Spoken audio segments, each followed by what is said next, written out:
Hello, I want to read a story to you today from a book called Toothpaste and Railroad Tracks. This is a book that the National Federation of the Blind has published back in 1995. This book is edited by Dr. Journigan, who is one of the most outstanding blind advocates in the second half of the 20th century. He was just phenomenal in what he did. I'm going to read a story out of this book called Toothpaste and Railroad Tracks is the name of the book. I'm going to read a story called of Toothpaste and Shaving Cream. It's the first story in this particular book. There's like 9 or 10 of them, at least 9, I know that. And here it goes. And I'm reading with a Braille display, which is I have a Braille display right now, which is a QWERTY keyboard with a line of Braille at the bottom of it. And I'm going to read from the Braille. Of Toothpaste and Shaving Cream by Kenneth Journigan. Almost everybody who thinks about blindness begins with the assumption that if you are blind, you are at a tremendous disadvantage in dealing with the everyday tasks of getting along and managing your life. To some extent, of course, that is true. Regardless of other things, the world is structured for the sighted. Most books are in print, not Braille. An increasing number of electrical appliances have lights that flash and flicker instead of knobs that turn and click. And pictures are replacing words on everything from the cash register at McDonald's to the sign on the bathroom door. Most of these items and appliances could be marked and produced in non-visual ways, but the fact that they aren't and that they won't be is not an overwhelming problem. There are techniques for dealing with the reading, the flickering lights under transparent planes, and the pictures that tell you where to go and what to do. Functioning as a blind person in a world designed for the sighted keeps you on your toes, but with a little thought and ingenuity, you can manage. In fact, you can manage quite well. But that isn't the way most people look at it. They figure that if you are blind, your days are miserably bleak and limited. I've been blind all my life, and I think I am about as happy and successful as most of the sighted people I know. It is true that I haven't made $1 million or been elected President of the United States, but I get along, pay my bills, and look forward to a great dinner and a Sunday afternoon. So do the majority of blind people I know. And I know a lot of them. Some successful, some just managing to get by, and most somewhere in between. And let me hasten to add that I am not just talking about people who have been blind from birth, but all of the other variations. Those who became blind as children, those who became blind as young adults, and those who became blind in middle age or later. But if blindness is how I say it is, if you can have as much fun, make as much money, and be as successful as anybody else, why do people think blindness is so tragic and limiting? I have given a lot of thought to this question, and I believe the answer is less involved with the major activities of life than that of the insignificant details. It is true that over 70% of working age blind people are unemployed, not because they can't do the job, but because they think they can't do it or because they haven't had opportunity. But most people don't know that. More to the point, they don't think about it. And even if they did, they would simply take it for granted that the majority of blind people are not unemployed but unemployable. and they would pass on to something else. No, it is not the big things that cause the average member of the public to think of blindness as tragic and limiting. It is the routine activities, the details. More specifically, it is the fact that when there is more than one way to do a thing, and when it is of those ways involves using sight, the sighted person will almost inevitably use the visual technique. It will be done without a second thought, with the automatic assumption that the visual technique is superior. Some visual techniques are superior, of course. Some are approximately equal, and some are inferior. Let me give you an example. A few mornings ago, my wife, who incidentally is sighted, expressed some annoyance that her toothpaste had fallen off the brush. I was quite surprised, for I realized something I had always taken for granted wasn't so. Do you squeeze your toothpaste onto your toothbrush, looking at it as you do it, and then put the toothbrush loaded with toothpaste into your mouth?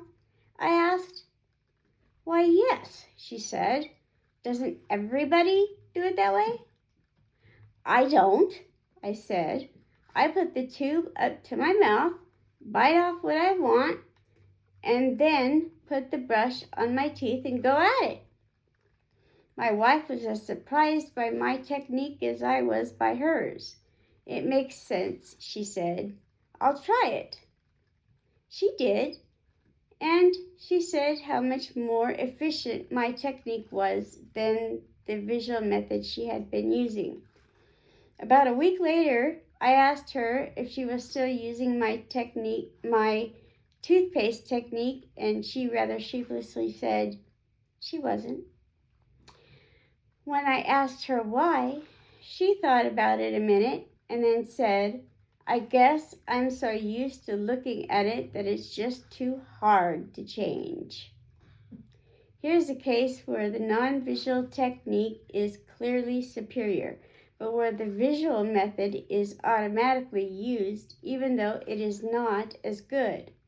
My wife, along with most other sighted people I have asked, has always, without even thinking about it, taken it for granted that the sighted technique is superior. If she had considered it at all before our conversation, she would probably have felt that my method of putting toothpaste on a brush would be the same as hers, except that I would need to feel for the brush, which would be a little harder than just looking at it. Certainly, the world doesn't turn on whether you bite your toothpaste or squeeze it onto a brush, but life is a matter of a daily routine, not dramatic events. So, let me move this toothbrushes to razors. I shave every day, or almost every day, and I do it with an ordinary razor with a blade. Many of the sighted men I know tell me that they shave in front of a mirror. Yes, I have known a great many sighted men who have worked at schools or training centers for the blind, and who, after seeing blind boys and men shaving in the shower, have tried the technique and adopted it. I have never known one of them to return to the visual technique. In fact, even those who shave in front of a mirror almost always rub their hands across their faces to feel if they are clean shaven. Even so, the average person tends to think that shaving without sight is difficult. It isn't. The non-visual method is easier and offers more flexibility.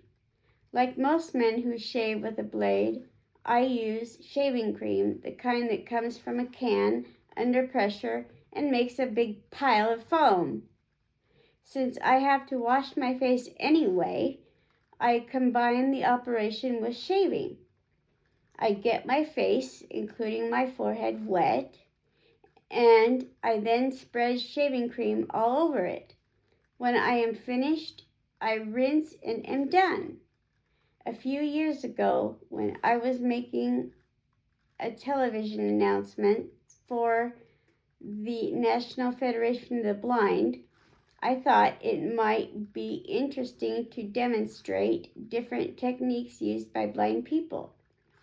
I had shots made of me walking down the street, carrying wood to a fireplace, tying my tie, and shaving.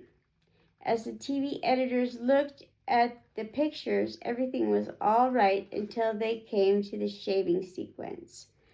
One of them said, "We can't show that. Will look like a vaudeville act and somebody throwing a pie at your face." I gathered from my question to them that they were accustomed to seeing TV commercials about shaving, and that in those commercials a small amount of shaving cream is put on a part of the face. Those commercials, it would seem, had their former image of what was normal and acceptable. As with some of the other things I have been discussing, I had always assumed that other men used shaving cream the way as I did. Apparently, such is not the case. I said to one of the TV editors, "Don't you wash your face in the morning?" "Yes," he said, "but I don't do it with shaving cream. I wash my face and forehead with soap. I rinse my face and then I put shaving cream on and shave." It seemed to me that this was a time-wasting, inefficient way to do it, but I thought I would keep my opinions to myself. When I was director of programs for the blind in the state of Iowa, we bought an old YMCA building for a headquarters and training center. It had 7 floors, and the only way to get from the basement to the top was either by climbing the stairs or by using an elevator. It was, to say the least, not a modern elevator. In fact, it was one of the old-fashioned kind using direct current. It had a grill work at the front of the cab and a lever that you pushed one way to go up and the other way to go down. There was no way to tell when you got to a given floor except by looking, or at least that's what we thought when we moved in. But those of us who were blind had the strongest possible incentive to devise a non-visual technique, for we couldn't afford to hire an elevator operator, and we didn't want to walk up and down the stairs between the 7 floors all day. My first thought was that if we couldn't see the floors, perhaps we could string a cable from the top to the bottom of the elevator shaft with some kind of tabs on it that would brush the elevator car and make a noise at each floor. That would have been expensive and complicated, and we never got around to it. In the meantime, we walked, at least those of us who were blind did. Then one of the blind trainees found that he could stick a knife or comb through the grill work and touch the bar on the elevator door at each floor, thus allowing a blind person to operate the elevator easily and efficiently. A little later, we learned that we had been going about the whole thing wrong. If we had paid attention, we could feel the air current moving off the floors as we passed them and could level the elevator without any mechanical devices at all. Why did it take us so long to discover this technique? I believe it was because it never occurred to us to think in any other way except in visual terms. We thought that if we couldn't see the floors, we needed to devise a substitute to do the same thing, to touch them one way or another. Only when we opened our minds and let our imaginations run free did we get that solution. The elevator technique we developed was not superior to the visual technique used by the sighted occupants of the building, but it was just as good. The fact that it was just different didn't make it inferior. It just meant that it was different. There is more opportunity for blind people today than there has been in the history of the world. And we are only beginning to realize how other possibilities. We are truly changing what it means to be blind. And one of the ways we are doing it is by coming to understand the visual techniques are not necessarily superior to non-visual techniques. And it isn't just blind people who are learning this. It is also an increasing number of the sighted public. We who are blind must lead the way and do for ourselves, but we must do it in partnership with the sighted. And we must do it with imagination and new ways of thinking. Thank you for reading, and have a nice day.